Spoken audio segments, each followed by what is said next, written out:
Bahujan Samaj party Chhattisgarh इकाई द्वारा प्रदेश स्तरीय मासिक बैठक हुए, जिसमें आगामी विधानसभा चुनाव की तैयारियों एवं अन्य बातों पर विचार विमर्श हुआ। इस मासिक बैठक में मुख्य अतिथि के रूप में रामजी गौतम, प्रदेश अध्यक्ष हेमंत पोयाम, केशव चंद्र जी, भंते बुद्ध घोष बोधी। आइए जानते हैं उन्होंने मीडिया से क्या कहा। जमाने में माननीय काशीराम जी कहा करते थे कि एक सांपनाथ है तो दूसरा नागनाथ है, लेकिन अब इसको नागनाथ सांपनाथ को एक कैसे साबित करें? तो हमें मतदान केंद्र के कार्यकर्ताओं को ये समझा करके, पढ़ा करके, सिखा करके मतदान केंद्र में आम पब्लिक तक उनको मैसेज पहुंचाने के लिए तैयार कर देना चाहिए कि कांग्रेस, और जब जिताने के लिए काम करना है तो फिर वहां पर हमारा टेबल वर्क ये होना चाहिए। लेकिन इसी दौर में अगर आप चालाक हैं, चतुर। इस आयोजन के बारे में हाँ, यह जो आयोजन है फिलहाल प्रदेश स्तरीय जो है मासिक बैठक हो रहा है, इसमें बहुजन समाज पार्टी के जितने भी क्षेत्रीय जिलेवार जितने कार्यकर्ता पदाधिकारी साथी हैं वो सब यहाँ पर उपस्थित हैं। और अभी वर्तमान में जिन जिन विधानसभाओं से उम्मीदवार जो है घोषित किया गया है उन लोग भी यहाँ पर पहुँचे हुए हैं। और विशेष रूप से छत्तीसगढ़ में बहुजन समाज पार्टी की जो सरकार हम कैसे बनाएंगे, इस पर अभी इस प्रकार से योजना बनाई जा रही है, जिस पर मीटिंग चल रही है। इस बार बहुजन समाज पार्टी कितनी तैयारियों के साथ उतरना चाहेंगे?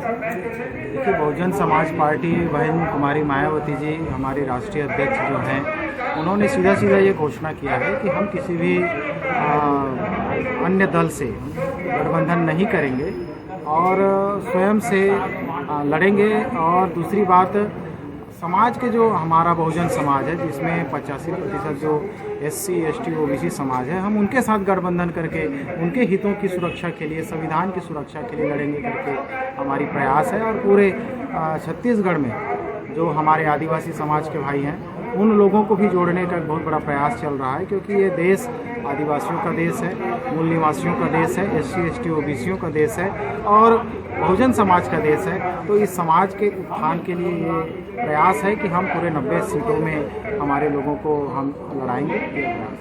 किन किन मुद्दों को लेकर बहुजन समाज पार्टी मैदान में उतरना चाहेंगे, क्या तैयारी रहेंगी उसकी? देखिए, बहुजन समाज पार्टी की जो मुद्दे की बात करते हैं तो सबसे बड़ी बात तो ये है कि आज तक आज़ादी के बाद जिन लोगों ने भी शासन किया, चाहे कांग्रेस की सरकार हो या आज वर्तमान में बीजेपी की केंद्र में सरकार हो, संविधान को इन्होंने लागू नहीं किया। अभी तक इन लोगों ने जो है संविधान को केवल ऊपरी तौर पर इसको लोगों के बीच लाया है, लेकिन इसका फ़ायदा जो है जनमानस को अभी भी प्राप्त नहीं हुआ है। इसलिए विशेष मुद्दा तो यही है कि संविधान की रक्षा होनी चाहिए, और संविधान की रक्षा तभी होगी जब इस देश में बहुजनों की सरकार बनेगी या SC, ST, OBC लोग जागरूक होंगे। और जब तक SC, ST, OBC वर्ग जो हमारा समाज का है वो जब तक जागेगा नहीं, तब तक उनकी हक अधिकारों की जो बात बाबा साहब अम्बेडकर जी ने संविधान में लिखा है वो पूरा नहीं हो सकता। इसलिए मेन मुद्दा तो यही है कि ये समाज जागे, अपने वोट की ताकत को समझे, अपने अधिकारों को समझे। जो आरक्षण जो मिला है, मौलिक अधिकार मिला है, ये संविधान की देन है, ये किसी और कांग्रेस के नेता या बीजेपी के नेता की देन नहीं है, न गांधी की देन है। ये जो भी देन है ये बाबा साहब अम्बेडकर जी की देन है। सर, आपका शुभ नाम बताइए। मैं भंते बुद्ध घोष बोधी, जिला प्रभारी बहुजन समाज पार्टी रायपुर छत्तीसगढ़ से, और वर्तमान में रायपुर पश्चिम का अभी जो है उम्मीदवारी भी कर रहा हूँ। और मैं समाज से अपील भी करता हूँ कि अब हम सोए नहीं, जागने का काम करें और अपनी पार्टी बहुजन समाज पार्टी को जिताने में अपना समय दें और लोगों को भी प्रेरित करें। बहुत बहुत स्वागत। आशीष रात्रे, बहुजन समाज पार्टी पूर्व जिला अध्यक्ष धमतरी। अभी जब धमतरी में किस तरह लहर है, किस तरह पकड़ है बहुजन समाज पार्टी में, उसका गतिविधि बताइए। देखिए, धमतरी जिला में 3 विधानसभा है और लगातार धमतरी जिला में हम लोग सक्रियता से काम कर रहे हैं और जन आंदोलन भी कर रहे हैं। SC, ST, OBC समाज के बीच में जाकर काम कर रहे हैं। अन्याय अत्याचार हो रहे हैं तो सड़क में भी लड़ रहे हैं और सदन में हमारे विधायक लोग लड़ रहे हैं। धमतरी जिले में भी हमारे कार्यकाल के दौरान लगभग 4 शराब दुकान को बंद कराए हैं और जो बाईपास मार्ग कई ऐसे बहुत सारा उदाहरण है। एट्रोसिटी के मामले में भी लगभग आधा दर्जन भी हम लोग एट्रोसिटी मामला उठाने का काम किए हैं और उस पर कार्रवाई भी हुआ है। तो लगातार हम लोग सक्रिय हैं धमतरी जिले में और मैं खुद नगर निगम में चुनाव भी लड़ा था। धमतरी नगर निगम है 38 नंबर वार्ड से मात्र 24 वोट से पीछे रह गए थे। तो इस प्रकार लगातार स्कूल लाइफ से सक्रिय हैं और विधानसभा के लिए भी दावेदारी किए हैं। धमतरी विधानसभा 58 नंबर विधानसभा क्षेत्र है और पार्टी जैसा आदेश करते हैं, निर्देश करते हैं, अगर प्रत्याशी बनाते हैं, क्योंकि बहन जी का भी निर्देश है ऊपर से कि पूरे देश में 50% युवाओं को मौका देना चाहिए संगठन में। और युवा लोग अगर आज मौका देंगे तो 20-30 साल पार्टी को सेवा देंगे। जितने भी आज दिख रहे हैं छत्तीसगढ़ में बड़ा चेहरा सब युवा समय से काम कर रहे हैं और इस उम्र तक लगे हुए हैं। उसी प्रकार निश्चित ही 90 सीट है तो युवाओं की भागीदारी देना चाहिए ताकि पार्टी का मूवमेंट गतिविधि आगे बढ़े और एक मैसेज जाए। बहुजन समाज पार्टी कैसे विचारधारा की पार्टी है, हमें बताइए। देखिए, बहुजन समाज पार्टी तमाम संतों, गुरुओं, महापुरुषों की विचारधारा को लेकर मानवतावादी विचारधारा, सर्वजन हिताय सर्वजन सुखाय की नीति पर चलकर आज पूरे छत्तीसगढ़ में एक लहर चल रहा है छत्तीसगढ़ में। और निश्चित है कि आप देखें बीते विधानसभा 2018 में हमारे बहुजन समाज पार्टी छत्तीसगढ़ विधानसभा में 2 विधायक चुन कर आए हैं और लगभग 6-7 सीट में हम लोग सेकेंड नंबर में आए हैं। 2000-3000 वोट से बहुत कम वोट से हारे हैं। तो निश्चित ही इस समय 10+ रहेंगे और बीएसपी की मर्जी के बिना छत्तीसगढ़ में सरकार नहीं बनने वाला है, इसमें 2 मत नहीं है। आप सोशल मीडिया, प्रिंट मीडिया के माध्यम से भी देखे हैं, भारतीय जनता पार्टी बहुजन समाज पार्टी की राह पर चल रहे हैं। भारतीय जनता पार्टी ऐसा करके नवभारत पेपर में भी छत्तीसगढ़ में आए हैं। तो आज जो हमारा तमाम आइडियोलॉजी है, 1 वोट 1 नोट मान्यवर साहब काशीराम का फार्मूला है, जो साल भर पहले 6 महीने पहले हम लोग टिकट बहुजन समाज पार्टी में करते हैं, आज उसको बीजेपी अपना रहे हैं। तो हमारा बहुजन समाज पार्टी का नीति बहुत दूरगामी रहता है। आज पूरे देश में भी बहुजन समाज पार्टी भले कछुए की चाल चल रहे हैं, लेकिन भविष्य बहुजन समाज पार्टी का उज्ज्वल है।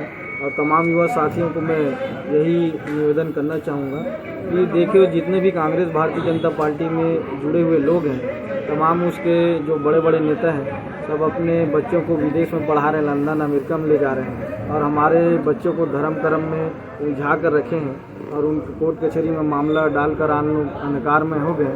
तो बहुजन समाज पार्टी में आकर अपना भविष्य सुरक्षित करें और यहाँ आकर स्वास्थ्य, शिक्षा, रोजगार के क्षेत्र में जो मूवमेंट चल रहा है उसमें अपना भागीदारी निभाएं। सबसे पहले तो मैं सभी साथियों को सादर जय भीम कहूँगी और आपका धन्यवाद आपसे बातचीत करने के लिए। और इस आयोजन का मुख्य उद्देश्य है कि ये चुनावी दौर है और बहुत सारे लोगों को ये लगता है कि बहुजन समाज पार्टी चुनावी दौर में ही दिखाई देते हैं। तो ऐसी बात नहीं है, ये हमेशा ज़मीन में संघर्ष करने वाली पार्टी है। और ये आयोजन मुख्य रूप से अभी छत्तीसगढ़ के चुनाव के मुद्दों को लेकर के आयोजन का बैठक बना कर रहा है। ये बहुजन समाज पार्टी का मुख्य उद्देश्य है कि संविधान के मुख्य धाराओं से जनमानस को जोड़ा जाए और संविधान में जो मौलिक अधिकार हैं, इन सारी चीज़ों को जनमानस को प्राप्त करवाना है। और मुख्य धारा है अभी छत्तीसगढ़ जैसे धान का कटोरा है और धान के कटोरे है जो किसानों को उसका सही मूल्य नहीं मिल पाता है, तो सबसे पहले उसमें प्राथमिकता देगी और शिक्षा पे प्राथमिकता देगी।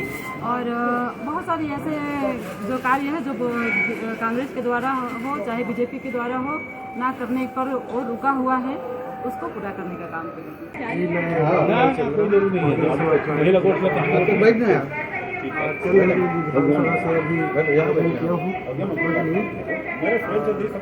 मैं 260 पोलिंग बूथ है हमारे चंद्रपुर विधानसभा में और ऐसे पोलिंग नहीं है जहां मैं 10 बार 20 बार नहीं गया हूं और वहां मेरा जन समर्थन बहुत अच्छा है। मेरे समाज के लोग मुझे लड़ाना चाहते हैं और कार्यकर्ता मुझे लड़ाना चाहते हैं। प्रभारी हो तो प्रभारी का जिम्मेदारी कैसा रहता है, दायित्व कैसा रहता है, किस तरह से कार्य रहता है, आप हम बताएं। प्रभारी का दायित्व ये है कि पूरा सेक्टर 27 सेक्टर में हम लोग विभक्त किए हैं अपने विधानसभा को और 27 सेक्टर में वहाँ सेक्टर सचिव, पोलिंग सचिव ये सब जवाबदारी हम लोग ले चुके हैं और पोलिंग में एक पोलिंग में 55 सदस्य अलग से और बनाए हैं। उसके अलावा प्रत्येक पोलिंग में 10-10 नाम अलग से और हम लोग अपना जीत के लिए कार्यकर्ता बनाए हैं। इस बार छत्तीसगढ़ में कितने विधानसभा सीट में बहुजन समाज पार्टी उतारना चाहेंगे अपने प्रत्याशी को? इधर 90 विधानसभा में बहुजन समाज पार्टी इस दर पर उतारेगी और कार्यकर्ताओं का बहुत ही मनोबल बढ़ा हुआ है। आने वाला समय हम लोग जरूर बहुजन समाज पार्टी शासन सत्ता पर पहुँचेंगे, ऐसे हमें उम्मीद है और मेहनत हम लोग इसी तरह से कर रहे हैं। अभी युवाओं को क्या संदेश देना चाहते हैं सर, आप बता सकते? सामाजिक क्षेत्र हो, राजनीतिक क्षेत्र हो, युवाओं को यह एक मिशन है। बहुजन समाज पार्टी एक मिशन के तहत काम करती है और हमेशा गरीब, पिछड़े, दलित, शोषित सभी समाज को लेकर चलती है। तो मैं आपके माध्यम से मेरे युवा साथियों को निवेदन करना चाहता हूँ कि वो बहुजन समाज पार्टी से जुड़ें ताकि आने वाला पीढ़ी उज्जवल रहे। आप भी अभी देख रहे हो, अभी बेरोजगारी इतना बढ़ चुका है कि हमारे देश में अभी तक के बेरोजगार आप देखोगे तो प्रत्येक गांव में हर साल कम से कम 50 लड़के बेरोजगार हो रहे हैं। तो आने वाला समय अभी से हम लोग तैयारी नहीं करेंगे तो आने वाला समय में हम लोग बहुत नीचे चले जाएंगे।